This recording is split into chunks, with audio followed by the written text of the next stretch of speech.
The K-Files is brought to you by John Barnes Electric, your full-service electrical company, serving Rocky Mount and surrounding areas. Locally owned, locally recommended. Available 24/7. Call today for a free estimate.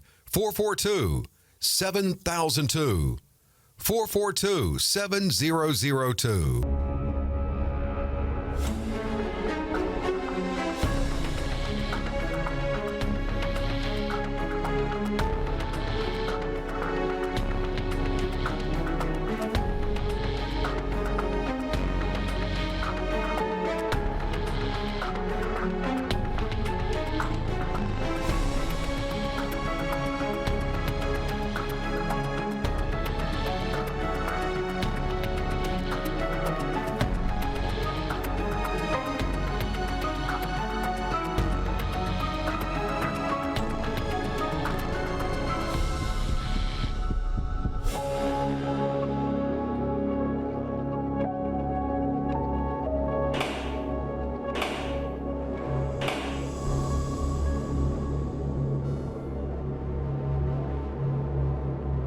And welcome to the K-Files this morning. This is a show where we talk about all things law enforcement.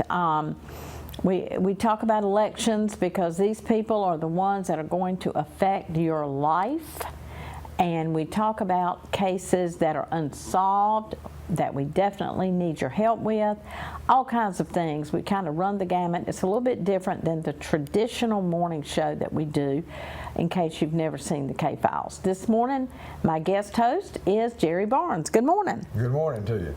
And Barnes Electric, Jerry Barnes Electric. Oh, yeah. He's the brother of Barnes Electric that you see on the show. So James. yes. John, Yeah, John, yeah. And James is on the show live, and John, I know this is confusing, but John's ad is the one you see, and Jerry is sitting here in the flesh today. So there's three of them J boys. It's actually about 11 of us. Woo, really? Yeah. Are you serious? Josh, Jacob, Joseph, Jerry III, John Jr., Joshua, Jesse. I mean, it just keeps on going. How in the world do you keep up with all that? Well, my granddaddy was Jesse Barnes, the original. Now, James has got a boy named Jesse. Then my daddy was Jerry. Then I'm Jerry. I got a son named Jerry. I got another named Joseph. John's got a son named John. James has got boys named Josh, Jacob, and Jesse. And I mean, just, but it keeps going. It keeps going with the J's. We just got the initials JB, and it just kept going with it. Well, they're going to run out of J's before long. Yeah, well, we're starting to recycle some of them. But anyway, we're glad to have you on this morning. Tell us a little bit about yourself, Jerry. Backed up, we just started talking about the family a little bit. My dad, he was born in '33. He went into military service when he was 17, 18 years old. Went to the Air Force. That's when he picked up the electrical trade. He had a brother-in-law that had done electrical work, but he got killed working with the city of Wilson in 1948 doing line work. But my dad went into service a couple years after that, and Lackland Air Force Base, ended up in Iceland building radar bases back around 1951, 52 with the Air Force in Iceland, Reykjavik. And then he came home and got a job with the city of Wilson around 54. Went to work with Tom Powell and that crew at Domestic Electric, Carolina Electric Construction around 59. I became a head lineman. Dad went in business around 66 as a licensed electrical contractor. Continued to build power lines and wire buildings, wire houses. I went to work with him around 67, 68 when I was 9 or 10 years old. My first job was working over at Meadowbrook Park, stapling up wires up under houses. Really? Yeah, after school. Then I picked up. I kept right on work. By the time I was 14, I could wire a house. I was climbing poles at 17, 18 years old, nothing live, but we were still building power lines up to about Well, until Pop passed, and I kept doing it a little bit, some small systems. Back then, I worked for Burlington Mills, Rocky Mountain Fairgrounds, Chris Power Company, a few more, doing some line work for them. And I quit doing it around 1995, 96, 97, somewhere around there. Insurance and all just got too high, and all the training and all. I still do some high voltage work, but it's mostly like underground and stuff like that. Wow. No more aerial high voltage. Right, right. Well, I think we can look at a picture. I think you sent a picture of a job you're doing right now, Lee. If you want to show us those pictures. Yeah, Golly. Everything's That looks like my transmitter. Yeah, what that is that's a battery backup system for medical refrigerators made to power the keep medicine cool for 2 days. Sometimes they'd have $30,000, $40,000, $50,000 worth of vaccines in some of these refrigerators. And during outages, they would have to go and hurry up, get a storage, get them stored at the hospital. And we build these units for them to they immediately power up the refrigerators and keep them going without the need of having a generator, for a couple of days. So anyhow, that's one of our more recent projects that we've been working on right there. So that's it. That's a power inverter. It's got lithium batteries inside of it, some bypass switches. It's got a double feed. It generates its own electricity if the power goes out, like I say, for a couple of days right there in the building. So that's just one of our little local projects we've been working on. Wow. Okay. So you decided that you wanted to go into politics. Well, what were you thinking? I know. I've always been involved in politics, but in the back room, so to speak. Back in the 1980s, I was up in D.C. politics a little bit, not a lot. Okay. But that was more on the national level. But back even during the 80s, I would get up with Ellis Williford, who was the county manager, and Paul Weatherford, who was a planning guy over in Edgecombe County, and discuss with them, some of the growth opportunities I saw heading that way. And got my heart broke more than a couple of times in seeing, businesses not go that way. I was concerned back in the 1980s and 90s after NAFTA hit, watching Glen Oak Mills and Burlington Mills. I was actually in Burlington Mills when the announcement came. We were putting in some air cleaning equipment to just stop what we were doing. They were shut down the Pine Street facility. I was in the building working when that happened. Wow. And then that was because of NAFTA.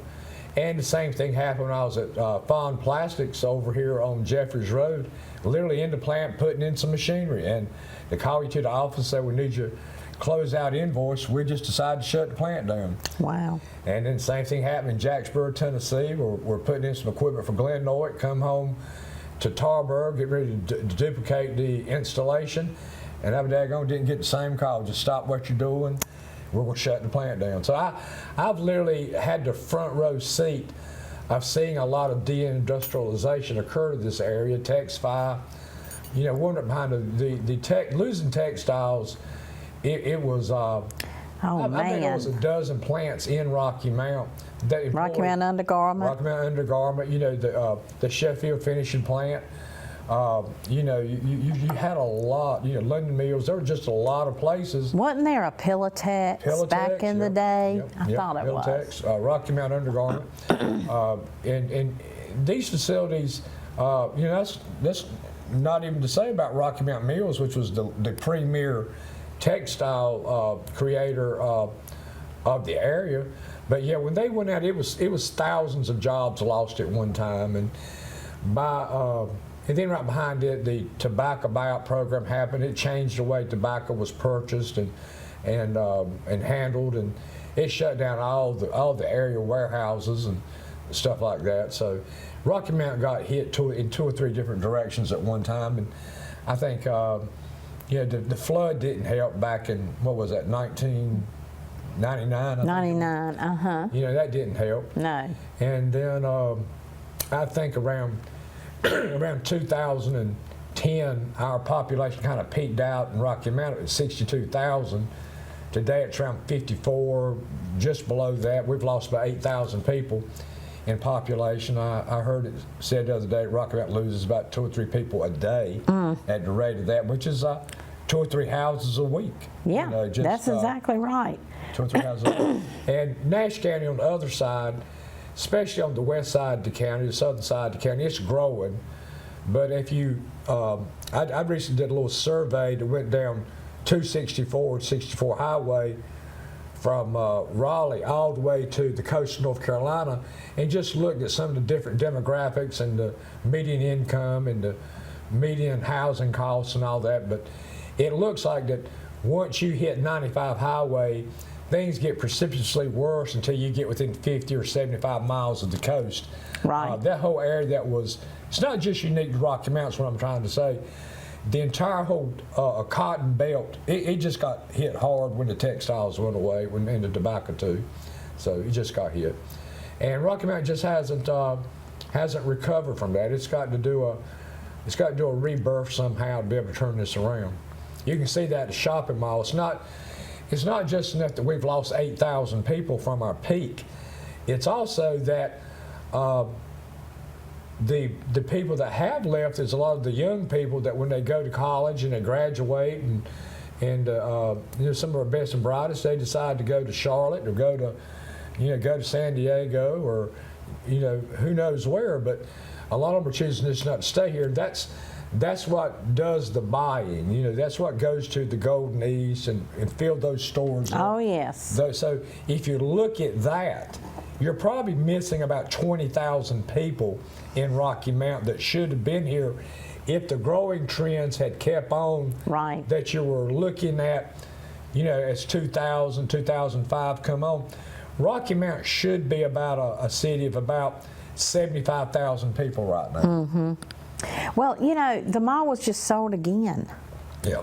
And as we talked about it the first of the week on the show, the guys did, you know, people are saying, well, will it be apartments? Will they just get rid of it? We need a mall. We need a mall. You got to have somewhere to shop so you don't have to go out of town. Yeah. Well, when you see these trucks running up down the road, which is FedEx and UPS, there's a, and you look at the valuations of Amazon and a couple more companies being around collectively around, I've heard it be around $6 to $8 trillion, depending upon what group you put those companies in.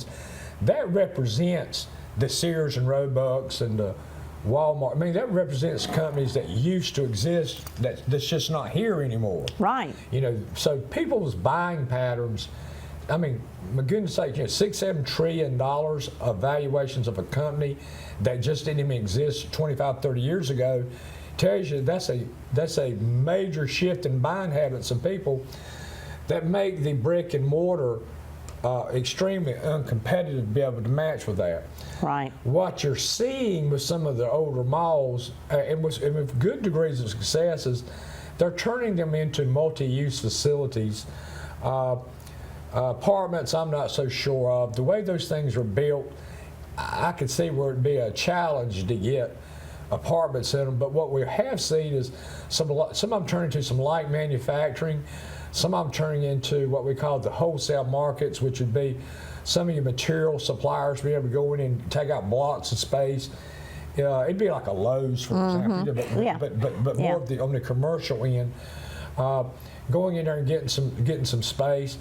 And then some of your professions, some places have gone in and turned some of them into medical facilities where, you know, a branch office got 6 or 7 doctors' offices and eye places and places to get some of your medical work done, and you know, just turn it into like a little medical wing. Wilmington took one of theirs and turned it to an extension of some of their government services. You know, just took a branch of their, I think social services might be part of. I can't remember. I know planning and inspections is one because I had to go get a permit, and. But yeah, the malls need to be reinvented as far as the existing space. But that's no different than what happened to downtown Rocky Mount. It's just an evolution of what happens when people's buying changes. And downtown Rocky Mount bumped off Falls Road. Falls Road used to be Main Street of Rocky Mount going back to the 1800s. Then, you know, it went to Main Street, Rocky Mount, the Church Street area. Then it became when Cherrytown came, it was the exchange out here where 301 crossed Sunset. Then it moved it up to Golden East. And now my predictor is it's going to be where 95 crosses Sunset. That's going to end up being the new downtown. It's not necessarily a decision that's being artificially driven. It's just the behavior of people's buying patterns revolving around the most predominant form of transportation in your area. Right. Well, you know, I know we're talking about the no left turn a lot and the problem there, and you know, we're talking about the businesses, the EP Mart, the Sheets, the Hardee's, you know, losing business, and then we're talking about the citizens, you know, just very, very upset. But, you know, it hadn't been brought up until recently. What about all that money we put in that interchange? You don't want them to get to the interchange and say, this is the one to pass by. Well, again, my opinion is this is an involvement of a necessary evil. I put it that way. This area, as I just mentioned, is going to be the center of Rocky Mount 20 years in the future. So the issue is, did they jump the gun too much to do all this build up leading up to that evolution going to occur, causing a lot of immediate inconvenience? And I think the concern was they did not want to design a system that brought traffic to a halt. These I do not like these traffic circles. Don't get me wrong. But the plus side is traffic don't stop with them. Well, see, that's what I like about them. I hate a stoplight. Yep. And the stoplights have a maintenance function. They malfunction. They're expensive to maintain. But some of your larger cities like them because the traffic continues to move. And nothing's more aggravating than coming up to a stop sign and you look both ways, no one's there. Yeah. I mean, stoplight, and you're having to sit there and wait for the light. Right. There's pluses and minuses. The plus is traffic continues to move when you got the traffic circles. So that's the good sign. Does it?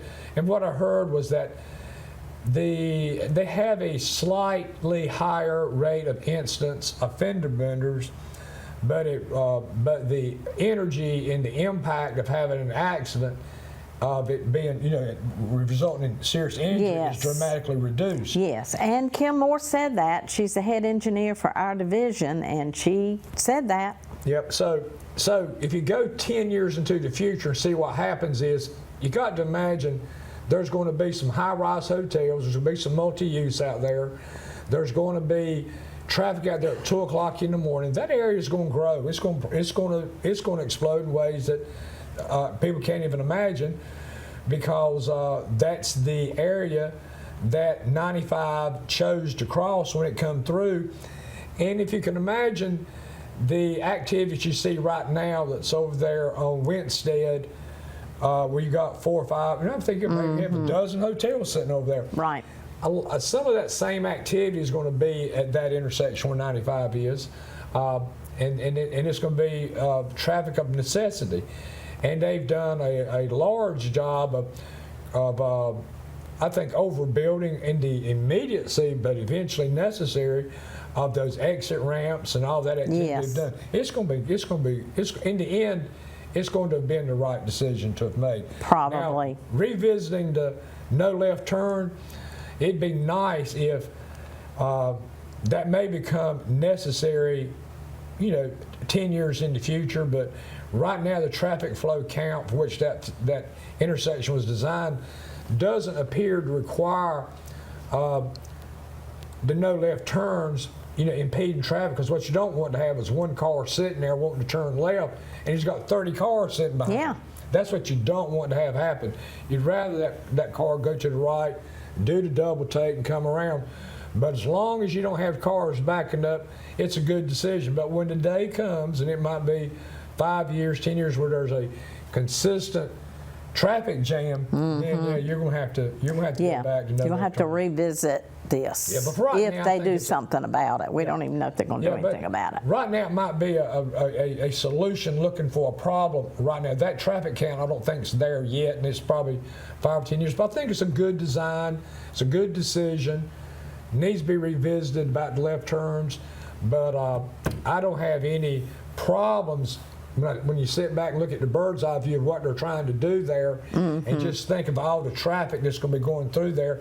Those stores are going to be benefiting tremendously with that activity, doubling over the next 6, 7 years. If I was somebody there and I was a little bit upset over maybe my traffic count's dropping a little bit, when you look at Nash County's growth, and it's growing, we're probably crossing the 100,000 threshold right now as we speak. It was 93,000 back in 2017, 18, growing at a rate of about 1,500 people a year. It's accelerating. I've heard it said that we're getting between 75 and 100 housing permits a month now, and it's really accelerating just a little bit south and west of us, but it's coming this way.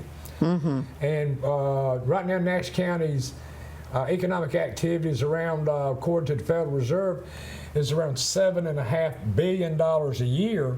That's the GDP of the whole Nash County. And when you compare that to Edgecombe County is like $1.5 billion. So Nash County's got an economy that's about 4 or 5 times the size of Edgecombe County, and it's growing. Right. And I mean, it's growing leaps and bounds. And some of that's industry, and some of it is with the house building. And speaking of that, the only trend that bothers me is when you look at the growth in the property tax, which is increasing dramatically. The sales tax is staying flat, and if you adjust it for inflation, it's probably dropping a little bit. And so what it worries you a little bit about is that Nash County is at risk of becoming a bedroom community for another town. What Right. it's telling you is people are choosing to live here Right. and build here, but are not shopping here. Exactly. That's a good point. So- Very good point. We got to go to break. Okay. Be right back with you right after this. The K-Files is brought to you by John Barnes Electric, your full-service electrical company, serving Rocky Mount and surrounding areas. Locally owned, locally recommended, available 24/7. Call today for a free estimate, 442-7002. 442-7002. Okay, and welcome back. I'm here in case you just tuned in. I am here with Jerry Barnes. Jerry is running for Nash County Commissioner, and you're running for the seat that Seventh District. 7th District. Golly, they're so trying to keep up with those seats, but That's it's just Nash so County, hard. Nash County Commissioner seat. I have to keep up with Nash County, Edgecombe County, City Council, Town Council of Nashville, and their seats. And if you don't think that's a job when you're broadcasting, it is. So anyway, Jerry, I got some information yesterday that from Wilson, North Carolina, from the city of Wilson, Wilson County really, it's Wilson County, that says our financial services team is the best, but don't just take our word for it. For the 13th consecutive year, they were awarded the Government Finance Officers Association Certificate of Achievement for Excellence in Financial Supporting. This demonstrates the dedication to excellent financial management practices, ensuring that your tax dollars are used wisely.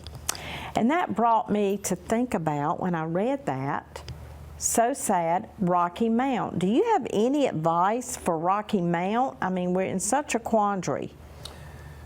Well, Rocky Mount's part of Nash County. I used to live in Edgecombe County, and I used to, involve myself a little bit with Edgecombe County politics.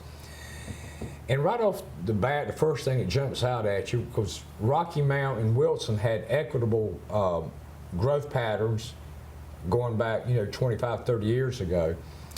But Wilson I'm addressing the political structure. Wilson does benefit from being the largest city in Wilson.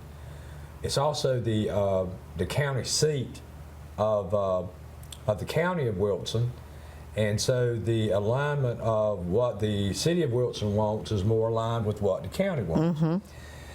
Edgecombe County and Nash County sharing Rocky Mount's a little bit different. The county seat of the two counties being Tarboro and Nashville, neither are the larger city in the counties. It's Rocky Mount. And Rocky Mount straddles the line of both. And Rocky Mount is not the county seat of either county. So Rocky Mount has the extra burden of trying to coordinate activities with the desires of both Tarboro and Nashville. You know, it's talking about the county seats, county seat wise anyway. For a long time, Rocky Mount, both for Edgecombe County and Nash County, had the majority of the voting bloc of the county. Okay. So at one time, the majority of the citizens pretty much lived within the city limits of Rocky Mount. Back when Rocky Mount had 60-some thousand people, you know, a good portion of those people in Edgecombe County, maybe not quite the majority, but very daggone close to it, lived in Rocky Mount. And pretty much the same thing can be said for Nash County.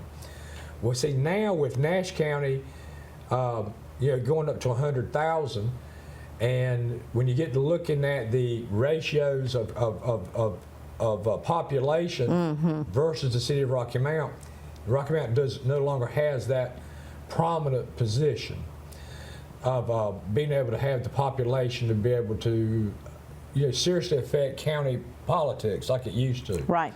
So the first thing that jumps out at me is having an election in Rocky Mount that only 9% of the people show up. And that doesn't even address the fact that you got a population, say, 54,000 people, and I think there are 16,000 registered voters, and I think only 8% of those showed up. Right. And when you do the math, I think when you do the math of having a population of 54,000 people, if you get down to it, just 600 or 700 people are making the decision of who's going to be in a particular office, it comes down to be just 1 or 2 percentage points of the population deciding who's going to have an office. That's not healthy anywhere. And one of the reasons I decided to run as a Nash County Commissioner was really out of respect for people who have fought and you know, for the democracy to be able to say, hey, you know, we need to have a representative a government. And if you think about it, if people don't run for office, you really don't give an opportunity to give voice to people that want to sit back and have a voice in how things are said and done. It gives a chance to shake things up a little bit. It's not unhealthy to do that. Right. And I've repeatedly told people, so look, I'm not running against anybody. I'm running for the position, but my main objective is to get the issues out there and get them talked about. Tell me what you want to have be talked about, and if the people that are there not being run against, those issues do not have an opportunity to be spoken in a public forum. Right. You know, and if anything, I want to be respected for the fact that I think that's important, and that's what I tell people. I repeatedly say, talk to me about what you want to have be talked about. I'm going to try to bring it out front and center. Hopefully we'll get some responses. Hopefully we'll get some activities. But at the end of this, if people do not run for office, right, it's just bad. It's unhealthy. It is. It's wrong. It really and is. It's not really against anybody that's in office. I think just people need to go out here and file. So, getting back to Rocky Mount, looking at the city council, I think they have an unhealthy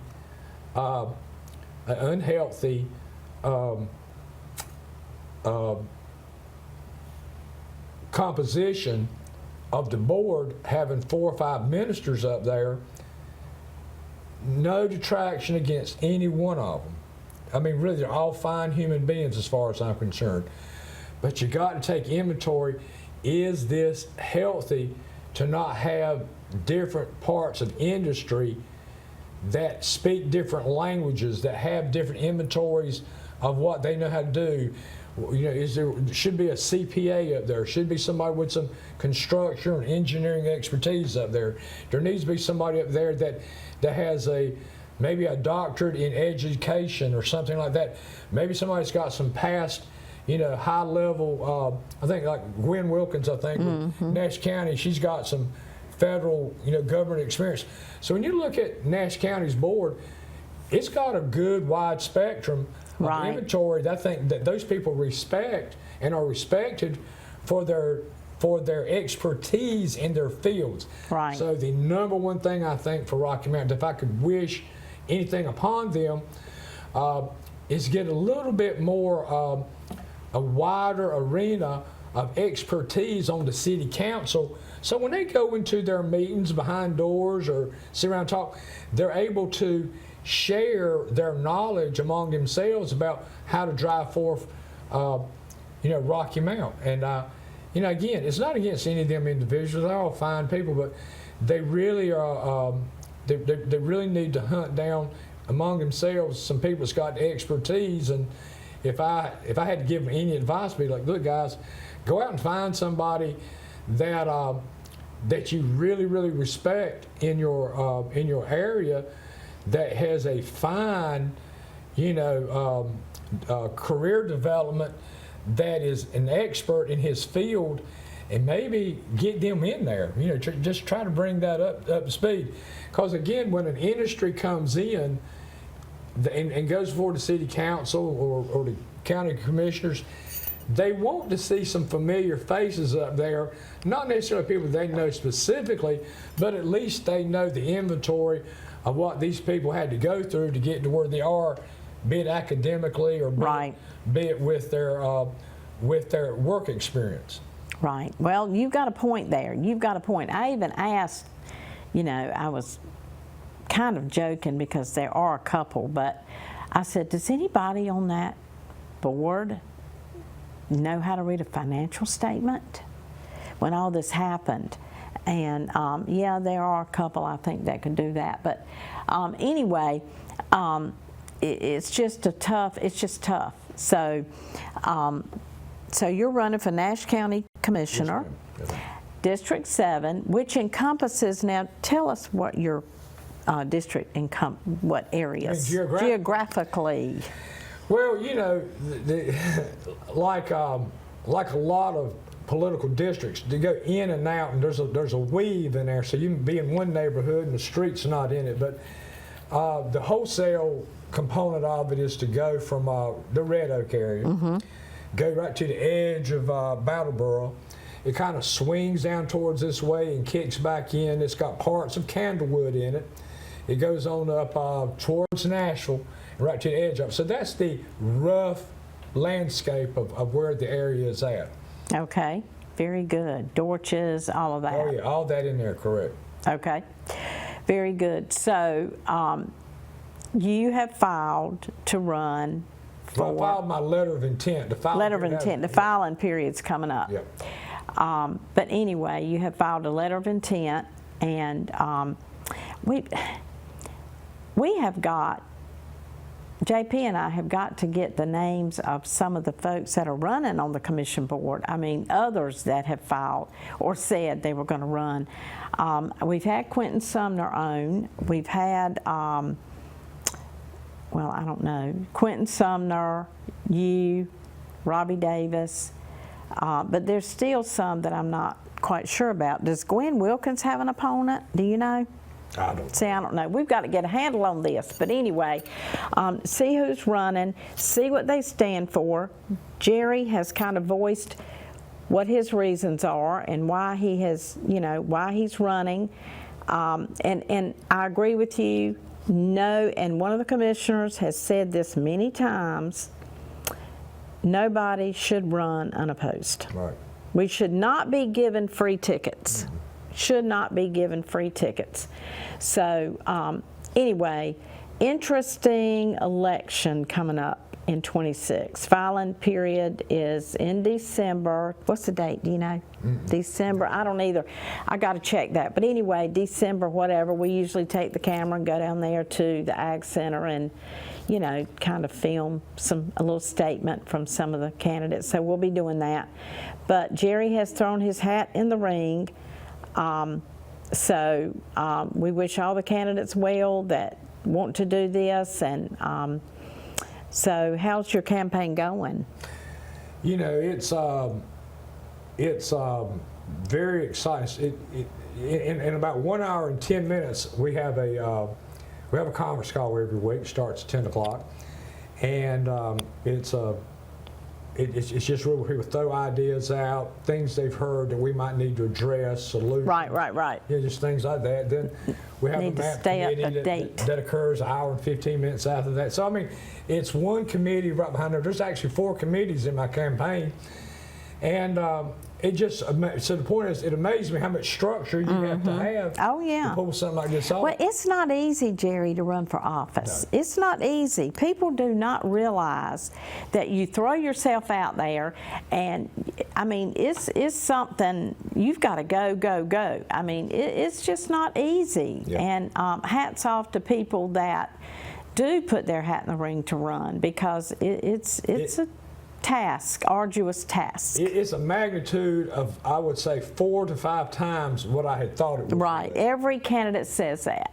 It has the learning curve, and I've promised myself. I said I'm going to set aside time to study some of the things going on. Some of it's the history of the county, trying to stay on top of how the government works. I've sent out a number of emails to different departments, and I've tried not to personify it by picking up the phone and saying, "Hey, this is so and so. I'd like so and so." I don't want to do that. So I've tried to send out emails trying to figure out how things get done, ask some questions.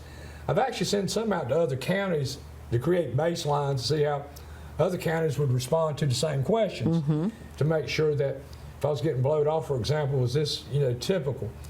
And most of it's been a pleasant experience, or a professional experience, I might say. Right. And but the learning curve of how the government works, how they buy, how they sell, how they dispose of stuff, how they hire people, how they fire people, how they handle certain department communications, how they don't communicate. It's been very eye-opening. I'll put it that way. Well, you're stepping into Nash County to run for a Nash County Commissioner seat. Correct. They have had Nash County animal shelter issues. Right. They have had EMS issues. Right. They have had law enforcement jail issues, just all kinds of issues. But every county has their issues. Now, let's just say they do. So, but anyway, and you know all this going in, and hopefully you will have some solutions to some of this coming up. I hope we have the animal shelter pretty much. I'm hearing good things. JP said they're pretty much It's getting better. doing better. I'm sure there's always room for improvement. But anyway, you're stepping in to all these, and we look forward to hearing some of the solutions again that you have for Nash County. All right, I appreciate it. Thank you. Absolutely. We thank Jerry for coming on. We'll be right back with you after this for a brief closing of the show. The K-Files is brought to you by John Barnes Electric, your full-service electrical company, serving Rocky Mount and surrounding areas. Locally owned, locally recommended. Available 24/7. Call today for a free estimate. 442-7002. 442-7002.